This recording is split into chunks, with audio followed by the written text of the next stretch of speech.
বলছি সাহেব বাড়িতে আসো না রাস্তায় আছি। না বাড়িতে না, গাড়িতেই বসে আছি, মিটিং হয়ে গেছে, এক জায়গায় বসে আছি। আচ্ছা ঠিক আছে। যে কথাটা আজকে কি বাড়িপুর আসার কথা ছিল কি? না না না, নূর সাহেবের সাথে দেখা। এখনো রাস্তা শহীদ হবে।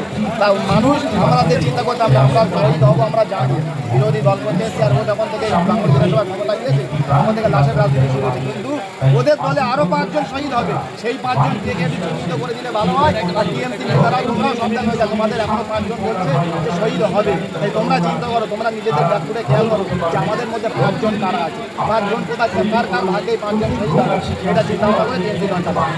আজকে রক্তদান শিবির হচ্ছে, মানুষকে বিরিয়ানি বা বড় বড় গিফট নিয়ে করা হচ্ছে না। আমরা গিফটের ভরসা করি। মানুষ ওরা যত বলবে আমাদের ডোনার তত বাড়বে। চালতে বেড়ে অঞ্চলে করেছে 753, আমরা করবো 754 টার্গেট আছে। যত বদনাম দেবে আমাদের ডোনার তত বাড়বে। ওনার দশা দিন করে লিমিট লাগে না, ওনার বক্তব্য, ওনার কথাটাই যথেষ্ট, ওনার কথাটাই গিফট। তাহলে কি আপনাদের রেকর্ড আপনারাই ভাঙবেন মনে করছেন? এটাই তো রেকর্ড তৈরি হয় ভাঙার জন্য, কিন্তু আমাদের বাঙ্গালোয়ার মতো কারোর শাসক দলের ক্ষমতা নেই। আমাদের রেকর্ড আমরাই ভাঙবো। নশা সিদ্দিকি রেকর্ড নশা সিদ্দিকি বারবার সেখানে ভাঙড়ে মারপিট অশান্তি লেগেই থাকে। সেখানে দেখছি যে আইএসএফের পক্ষ থেকে এত বড় বড় রক্তদান শিবির করা হচ্ছে, কিন্তু শাসক দলের পক্ষ থেকে তো এরকম কোনো উদ্যোগ নেওয়া হচ্ছে না। দেখো ভাঙড় এগুলো দেখানো হয়, বাস্তবে কি ভাঙড় এরকম যখন সিজ লাইনে গাঁজা ধরা হচ্ছে, সিজ লাইনে লেদার হয় 8 কলেজ রয়েছে, ওটা কিন্তু যখন ইনফোসেস হচ্ছে তখন লিখছো কি এটা রাজারহাট বিধানসভা ইনফোসেস রাজা, আর যখন ওইখানে গাঁজা ধরা হচ্ছে তখন বলছে ভাঙড় বিধানসভায় গাঁজা ধরা হচ্ছে। চন্দনেশ্বর কোথায়, সেখানে মার্ডার হয়েছে, বলছে ভাঙড়ে মার্ডার হয়েছে।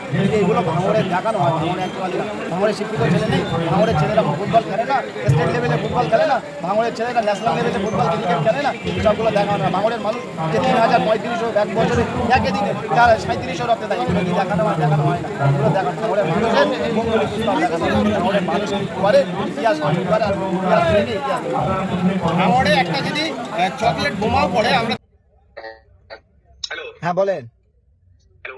হ্যাঁ বলছি এখন আমাদের এই মোটামুটি এটা যা হচ্ছে আমাদের পার্সোনালি হচ্ছে। জি জি, আমার ওসব কিছু আমি মনে করি, আমি আল্লাহ ছাড়া কারোর ওসব যা হবে ওসব বলে। না আমরা পার্সোনাল কথা বলছি, মানে এটা আমাদের ভালো লাগতে পারে, না লাগতে পারে, তোমার ভালো লাগতে পারে, ভালো লাগতে পারে, বাট এটা আমাদের মধ্যেই সীমাবদ্ধ থাকবে, এটাই বলছি। জি জি জি জি। এখন কথা হচ্ছে আমরা এখন সবার মধ্যে হার চেয়েছি। হ্যাঁ হ্যালো, শুনতে পাচ্ছেন? বলেন। আমরা এখন সবার মধ্যে হারাতে চাইছি। হ্যাঁ তার জন্য তোমার এই হেল্প খুব ভালো লাগবে, আমার খুব ভালো লাগবে। আমার কেন হেল্প লাগবে বলেন?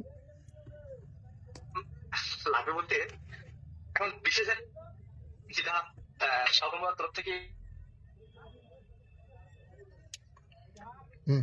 তো সেক্ষেত্রে রক্তদান থেকে টাকাটা নিয়ে নেওয়া এবং মানে উল্টোটা করা, এটাই করতে চাইছিলাম। টাকা কে দেবে? সবাই দেবে, কত দেবে? ভালোই দেবে, ভালোই। ভালোই কত? মোটামুটি কথাটা হয়েছে, কিন্তু অনেকটা। কত? এবার সেটা বসে কথা বলেই বেটার হবে। তাও একটা আইডিয়া তো শুনি যে আমার কত দাম আছে, জানতে হবে না? আরে না ওইরকম দাম দাম কিছু নয়, কেনা কিনি দাম দাম এরকম কোনো কিছু নয়। তাও একটা অ্যাপ্রোচ বলেন। আরে আরে সরাসরি আসো না বস, তাহলে বেটার হয়। সরাসরি সত্যি বলি, ওই সময় নেই বলে ওই জন্য বুঝে গেছে, যদি সময় থাকতো তাহলে অবশ্যই যেতাম। কাইমু সাহেব শুনুন, যেটা বলি পরিষ্কার কথা, আমি ক্লিয়ার কথাই ভালোবাসি। হ্যাঁ না ওসব বলেন। বলছি সৌভাগ্যকে হারাতে হবে বেশ কিছু টাকা দেওয়া, সৌভাগ্য দেবে, ভাবে যেভাবে কাজ করবে, কিন্তু ওর উল্টোটা তুমি করবে। আমরা ডিলটা করাতে চাই, ঠিক আছে? ডিলটা করবে। কত দেবে? কিছু বলতে পারে তুমি বলো, তাহলে সেটা সৌভাগ্যকে বলি। তুমি মনে করবে যে সরকার তোমার কাজ করছে, এবার তুমি তাহলে ডিলটা তুমি করে নাও সৌভাগ্যের সাথে, না আমরা বলবো যে এত চাইছি, কি বলবো? তাও একটা আইডিয়া তো দিয়েছে আপনাকে যে দেখ এত টাকা। না না ওরকম কিছু হয়নি, আমাকে অঙ্গে একটু বলেছিল যে ওদের সাথে বসো, ওরা কি বলতে চাইছে দেখো। বলছে ঠিক আছে, আমরা বসবো। সত্যি কথা হ্যাঁ, সত্যি কথা বলতে চাইছি যে আমরা তো চাই না ও জিতো আসুক। তো তুমি যা হয় তুমি একটা ডিমান্ড যদি বলো, বা আমরা যদি তোমার কাছে যাই, বা তুমি বাড়ি করে এসে বসে ঠিক করে ওনাকে ডেকে নেবো যে এই টাকাটা দিলে, এটা দিলে হবে, এটা দিলে আমরা বলবো ওনাকে তুমি টাকাটা নিয়ে তুমি কাজ করলে না করলে তোমার ব্যাপার। আমরা চাইছি টাকাটা পে করো। কত ডিলটা করলে তোমার সাথে আমি বলি, কত 2-5 কোটি দেবে? 2-5 কোটি দেবে? তুমি তাহলে চেয়ে নিও, তুমি কথা বলো, বলো আমি এরকম এই টাকাটা পেলে তাহলে আমি এবার করবে, টাকা পয়সা তোমার। তাহলে তুমি কি ডিলে বসবে? স্যার একটা কথা বলি, যেটা যেটা সম্পর্ক আমাদের ভিতরে আছে, কারিমুল বিক্রি হবে, কারিমুল বিক্রি হবে, কারিমুলের কেউ কিনবে এরকম কারো ক্ষমতা নেই, বুঝলেন? একটা কথা বলে দিন, এ সিটঢাড়া বিক্রি হবে না কোনো সময়, বুঝতে পেরেছেন? ব্যাপারটা তুমি বুঝলে। হ্যাঁ স্যার আমাকে তখনই বলেছিল যে ডাইরেক্ট এবি বসবে বলেছে, দুপুরবেলা এটাও বোঝাই বলি না। কারিমুল কোনোদিন আল্লাহ ধরো এই লড়াই লড়তে লড়তে মরে যাবোটাও ঠিক আছে, কিন্তু বিক্রি হবো না, এটাই আমার নীতি। আমার মা খুব কষ্ট দুঃখ করে আমাকে মানুষ করেছে, কিন্তু এই জিনিসটা আমার ভিতরে নেই আর হবেও না। আচ্ছা বলছি সরাসরি বসলে কি কোনো সমস্যা হবে? না না না না, বসাটাও ঠিক হবে না স্যার।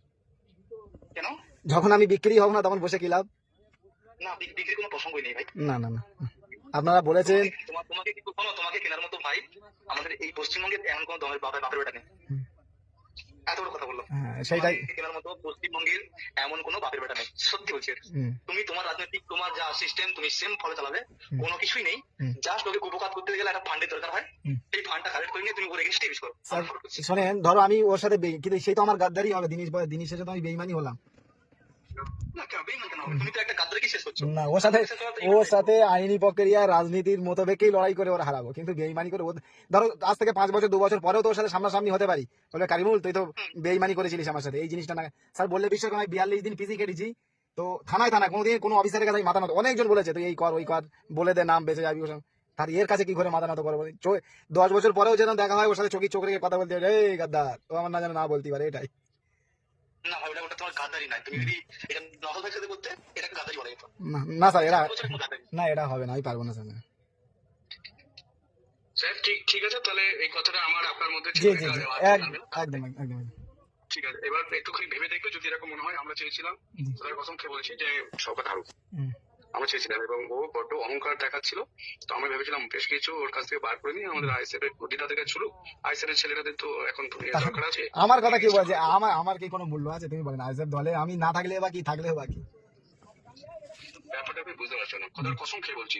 আপনি যেটা ভাবছেন না, মানে আমার নবীর কসম খেয়ে বলছি, এইটা আমি ডিলটা এটাই করাতে চাইছি যে আমার আইএসএফ ভাইরা হোক, ওরে বাচ্চা থেকে বিদায় যাক, কিন্তু টাকার অভাবটা না হয় আমাদের আইএসএফ এর। খোদার কসম খেয়ে বলছি, আমার নবীর কসম কি রেখে বলছি। স্যার শোনেন ভাইজান, এই আমরা 2021 সাল থেকে 5 টাকা 10 টাকা চাঁদা তুলে দল করছি, এবারও সেরকম চাঁদা তুলে দল করে জিতিয়ে ভাইজানের বিধানসভায় পাঠাবো। এটা আলাদা জিনিস। এবার দেখো এটা একটা যুদ্ধতে সবকিছু চলে, আমাদের হাদিসে বলা হয়েছে। না এটা যুদ্ধ না, এটা বেইমানি হবে, স্যার, এটা বেইমানি হবে।